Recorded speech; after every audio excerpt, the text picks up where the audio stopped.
Hello, ladies and gentlemen. Welcome back to 2CTV with some breaking news regarding what happened yesterday in South London in Clapham. The suspect, who we named earlier today, we've discovered more information about him. Surprise, surprise, he is not an original Geordie from Newcastle, but of course, he was a foreigner. He is a foreigner from Afghanistan.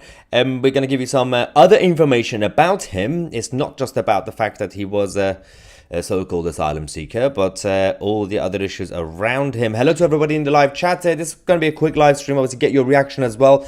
As usual, this is about what happened in Clapham, the attack.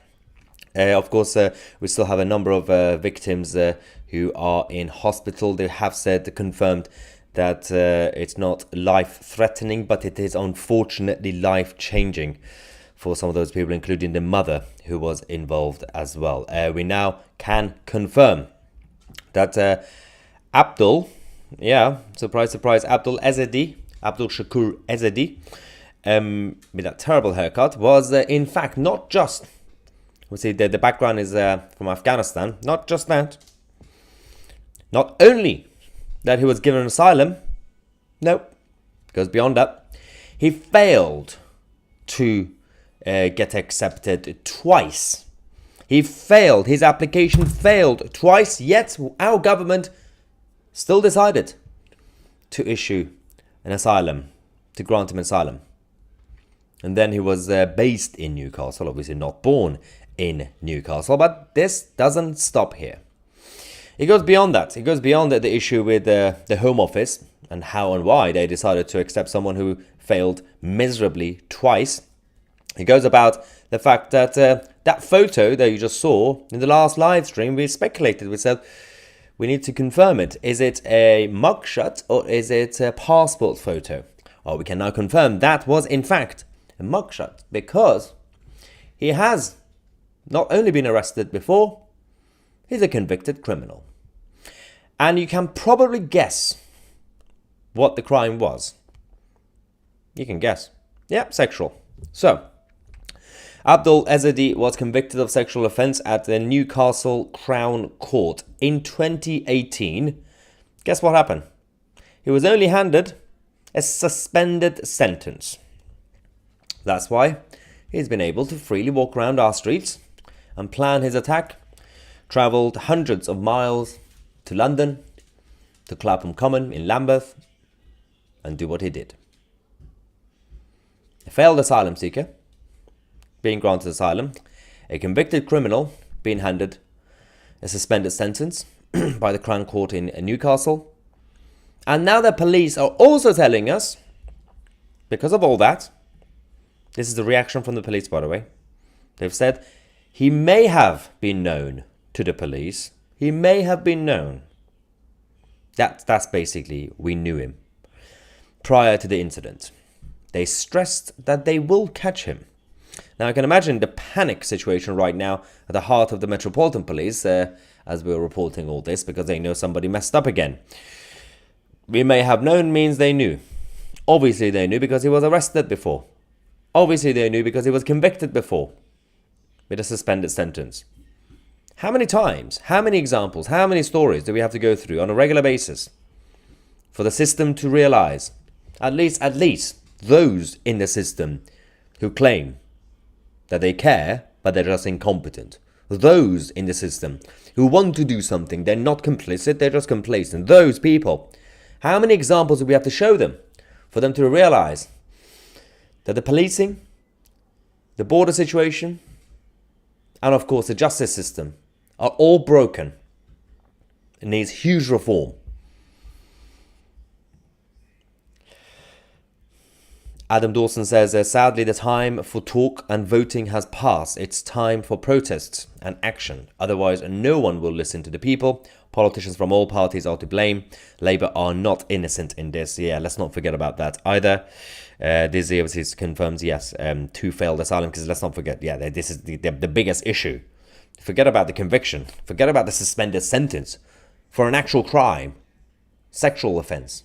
Surprise, surprise. If someone fails twice, why would you grant him asylum? This government gave charities £209 million of taxpayers' money. Those charities all oppose the government's Rwanda policy. And those charities also, especially these so-called human rights groups, continue to actively fight against not just government policies, but actually the will of the people. These are the same type of people, same type of organizations also tried to stop Brexit from happening. And then they pushed so much that the Brexit we finally got is not real Brexit because we're still tied to the European Union. Smart Cookie says, let me guess, they will catch him and give him another suspended sentence. Obviously. Cold Breeze says that British people no longer run Britain. It's run by outsiders. It's also run by traitors. And this is the whole problem that we have. When you have poor quality politicians from the ground up, we're talking about local activists and then local councillors, parliamentary candidates, parliamentary backbenchers, then ministers and prime minister. From the beginning, the whole system is completely messed up now, because in order for you to get to the top or just join the game, until now, you have to join the mainstream parties in order to get somewhere. The mainstream parties turn you into a robot, a puppet. You can't even have your own thoughts. You have to just be a yes man. And it just turns you, even if you were, a good person with great intentions, the system breaks you until you either have to leave or become a rebel and get nowhere. It's time for big changes. Angus reminds us only 60% of Brits vote. Try voting. There's also an issue, and one of the main reasons that the average rate is about 60%. Apart from the fact that on election day, certain people just happen not to vote. Maybe they're ill, something happens, accidents. It's also because while a lot of foreign people from obviously foreign countries have been encouraged to vote for the Labour Party, so they come and vote. Not everyone votes. A lot of people who are the younger professional side, the British young professionals, they don't care about voting. They care about complaining, but not really voting either. I'm fed up with Muslim pundits coming on TV and doing mealy-mouthed comments about the right-wing hate when they know full well that the vast majority of the hatred in this country is coming from Islamists. It's the same problem we have when the so-called liberal tolerant side complain about fascism and intolerance when they themselves are the intolerant ones. It's absolutely astonishing that when these debates happen on mainstream media platforms and outlets, they don't really expose that. It's because at best, the people who work for the mainstream media platforms are complete amateurs and robots again. And at worst, they have an agenda themselves.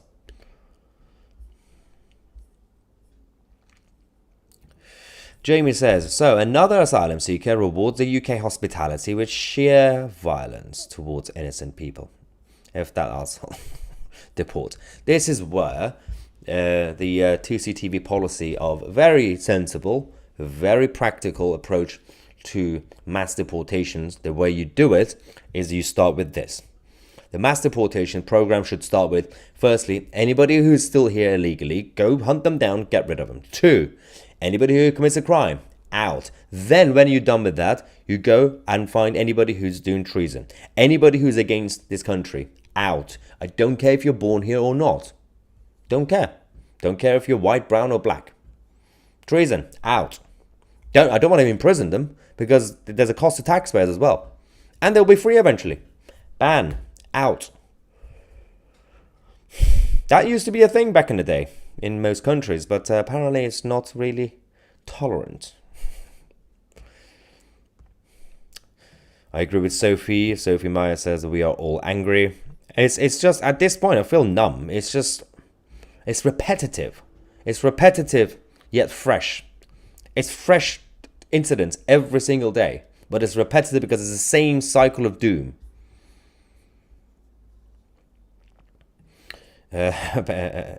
Maya is a legal Persian immigrant, totally different to other immigrants. Well, of course, I mean, I wasn't even a refugee. I was a child of a refugee, of course. But it's not really about the concept of immigration. It's if you actually we have this stupid citizenship test, which is completely bureaucratic and nonsensical.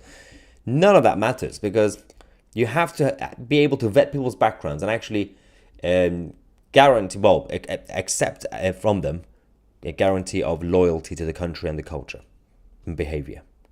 Yeah, we have to stop this internationalized liberal society. We don't have to go full-on fascist. Nobody's claiming we have to do that. Simply go back to tradition. Protect your border and flag. If you claim as a country you have a flag and you have a border, there's a reason you have a flag and you have a border and a set of rules. Maybe it's time to implement those. Is that radical? Apparently it is. This person has now been named and shamed, as Sophie says. Aaron Bacon, thank you so much, Aaron, for your super chat saying a referendum question on a permanent penalty. Well, so, firstly, if you have any referendum on things like death penalty or anything extreme, the population will definitely vote for that. That's why the establishment will try not to have that in place. But also, you don't have to be in favor of any of those extreme measures. It's simply about implementing what I would call centrist policies.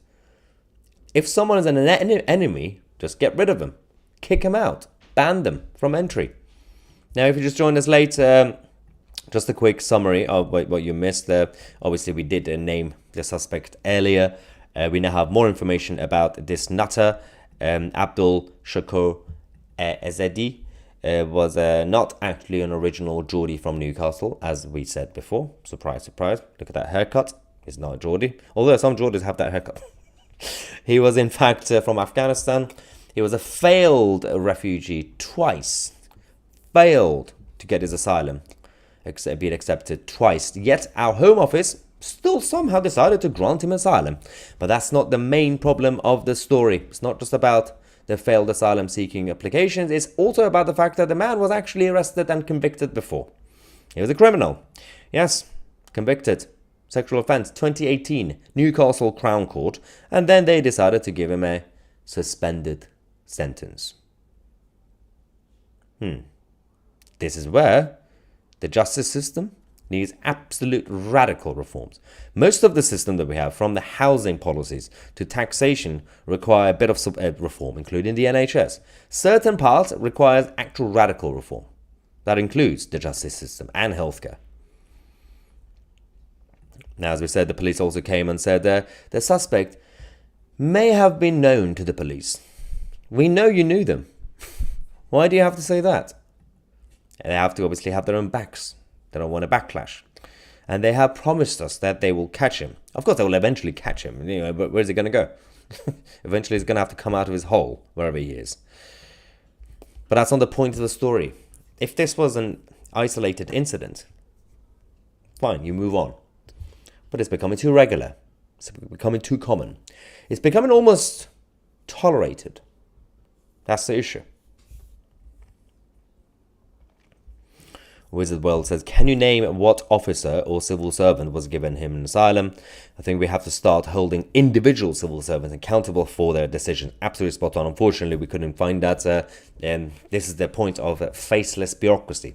The reason that the system doesn't get fixed is because they use the newspapers and the media, the broadcast media, to get you to get angry at politicians who you elect. So government ministers. Because they say the government ministers are fully in charge. The government ministers are not fully in charge. When an individual civil servant or a group of civil servants proactively or unintentionally mess up, who do you blame? The system tells you, blame the minister. We'll fire the minister. We will do a reshuffle. We'll bring a new minister. And then the same problem continues. And then you get angry at the new minister, the new prime minister. Because you focus on the wrong people. But the system wants you to focus on the wrong people. Nobody holds these people to account, the actual civil servants. Individuals or as a collective. Who holds them to account? It should be the job of the minister, technically. It should be the job of the ministers, but clearly we're also choosing absolutely terrible politicians to go into House of Commons anyway. But they are protected. That's why they're called faceless bureaucracy. Whether it's the ones who with an agenda, with a woke agenda, with diversity and cultural enrichment agenda, or those who are just incompetent. There is no accountability. They want you to get angry at the Prime Minister or the ministers rather than the actual people who are messing up on a daily basis. Super chat from Jennifer, thank you so much, saying the world government plan to create a civil unrest.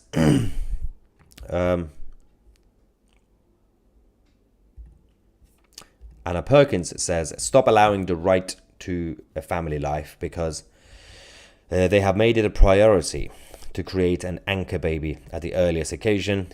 Let the families follow their man offshore if they wish to go.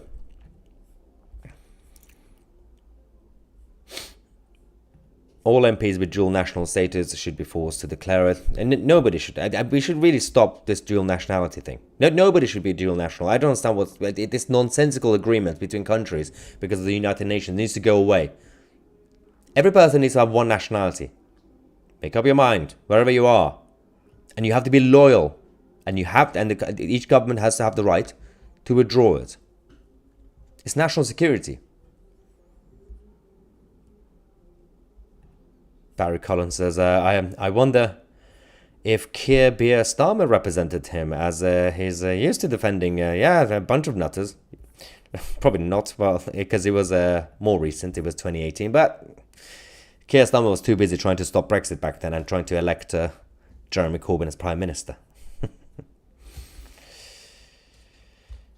Well, we've got a couple of trolls in the live chat. Ronald says, Sharia in the UK, all problems solved. Good luck with that. Martin, it should be a condition of staying. If you commit a crime, your stay is terminated. Exactly. And as I said, even those who are born here, whether they are white or brown or whatever the color is, if you do commit treason or attempt to commit treason, exile. Send them out. I don't care. Whether it's Rwanda or somewhere worse, like France. Send them to France. It's much worse than Rwanda.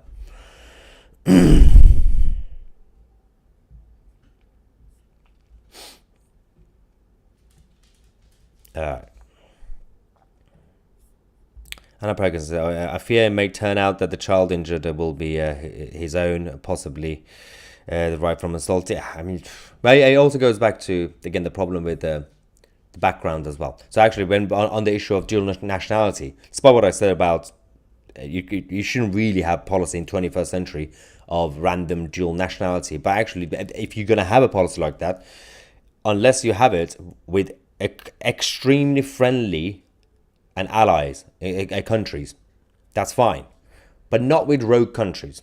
You cannot have people with dual nationality who receive their British citizenship, but actually originally, they have citizenship from, I don't know, Gaza Strip or Iran or North Korea. It shouldn't be allowed. It's a different situation if you're dual national, American and British. That's a whole different situation. Not just because they're friendly countries. It's also because by being an ally, our governments are able to cooperate and vet people's backgrounds. The reason Donald Trump had that policy of the 6 countries to ban, obviously mostly Islamic countries, actually that idea came from Obama's government. People don't talk about that. It was because those 6 countries from the Middle East and North Africa were not friendly countries, and the government in the US would not be able to vet people's backgrounds. But if you have dual citizenship like Israeli and British, that's different. That's fine. But it's if from rogue countries shouldn't be allowed to have dual nationality. Anyway, we are where we are, ladies and gentlemen. If you joined us late, feel free to go back to the beginning of the video. We gave you all the information about this absolute nutter. Well, not this nutter, that's a police officer. This nutter. Different nutter. And of course, we'll keep you guys posted as we get more information about this convicted criminal who's currently on the run. I'm Maya Tusi, and we are the media.